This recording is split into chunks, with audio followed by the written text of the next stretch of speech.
In this video, we're going to discuss upgrading Quincy.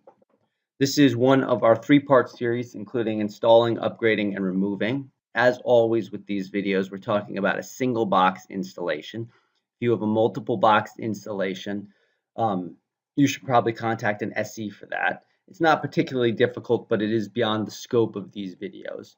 So again, a single box installation, and we're talking about upgrading here. So let's hop into onto my desktop and let's get about it. So you can see we've already got Quincy installed. We've got the Quincy server, the QView Quincy here. The Quincy server is already running.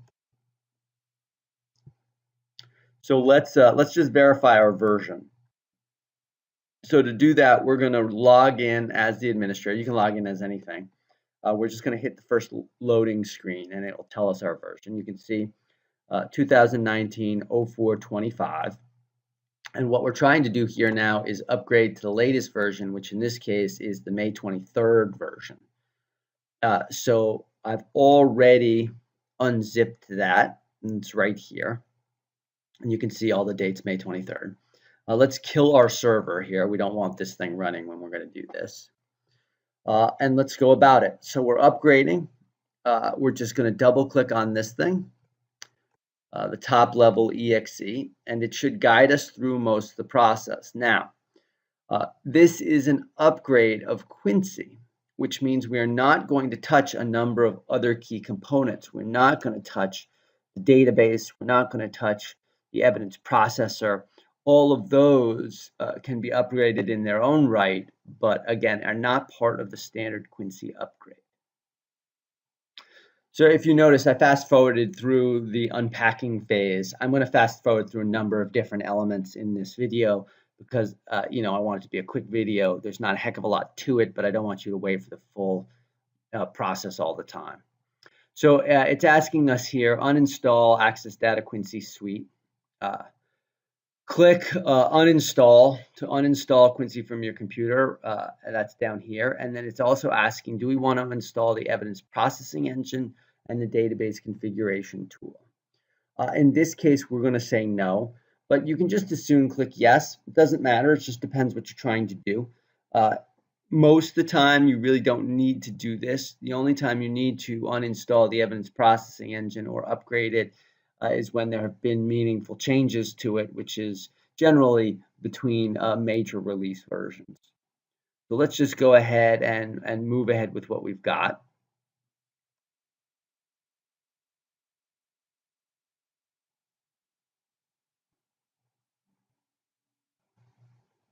Okay, the uninstallation process is finished. You can tell, obviously, it's very clearly finished.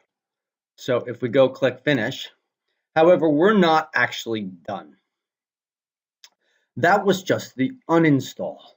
Quincy needs to uninstall before it can install. This is something we're trying to improve in the future, but for right now, it's still the reality. So let's go ahead and, well, let's actually verify that. Let me,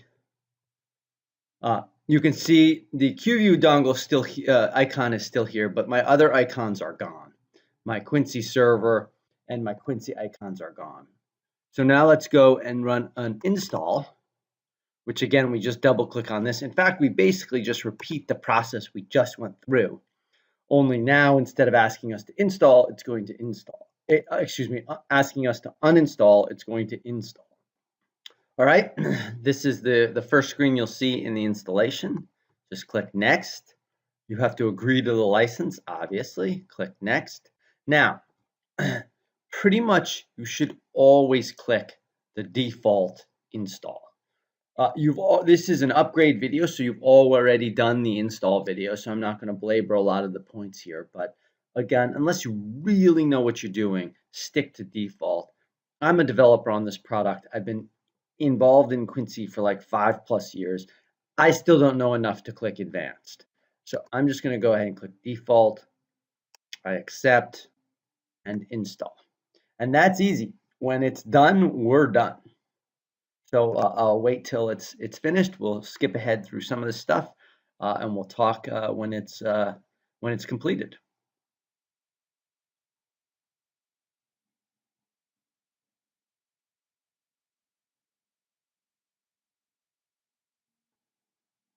Okay, the installation process has finished.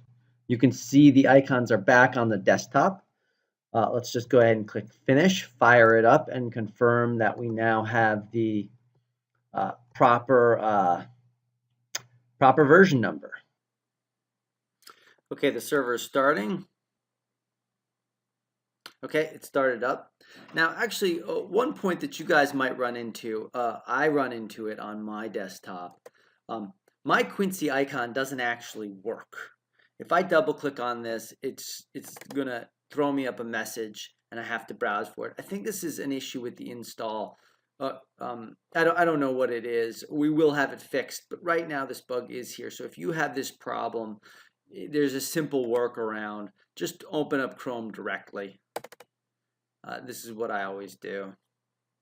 Then just type your computer name in here. I happen to know mine is this one right here, and you're going for the login page. So you type something with your computer name, 4443 login. And we reviewed this all on the install video.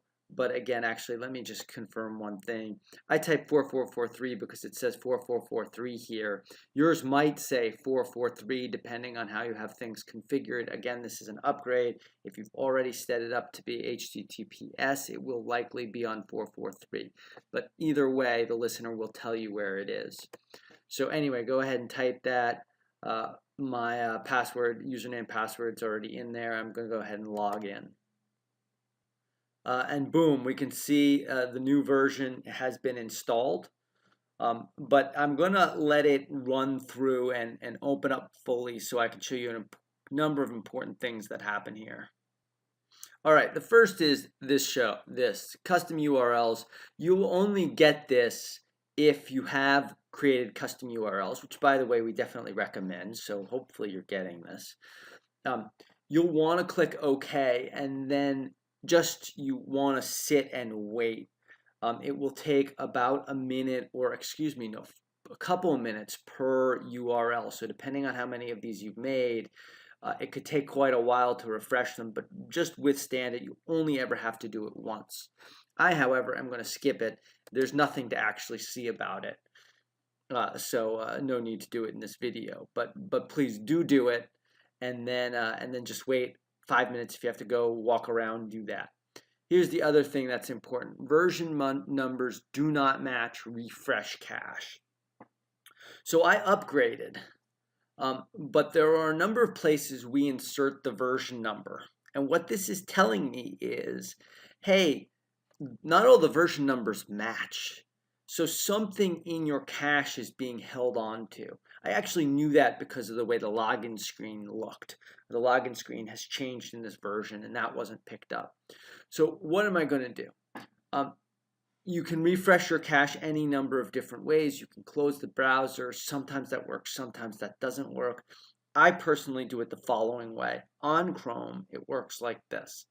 I press F12, which opens up the debugger. I just close that, and then I go click here, and it gives me these different options. I believe you can also just click F5 for what it's worth. But let's go ahead and empty cache and hard reload. Now it's going to reload the whole system at this point. I've refreshed the cache. I'm good. But I don't actually want to sit through the reload. I just want to prove to you that it has in fact refreshed. I'm going to go to the login page. And the login page should look different, should look snappier because we've improved it in this version. There you go. Now I know the cache is in fact flushed. So now I'm in a much better state. I could log in and I'd be, happy, and I'm off and running. So that's the upgrade process. Hopefully this video was helpful. Let's recount some of the key steps here. Obviously, go to the website, download the new release, unpack that, run it once. That will initiate the uninstall process. You can choose to uninstall EP and dbconfig if you want. You don't have to, depending on what version and how large an upgrade you're doing. Choose default. That's key, unless you really know what you're doing.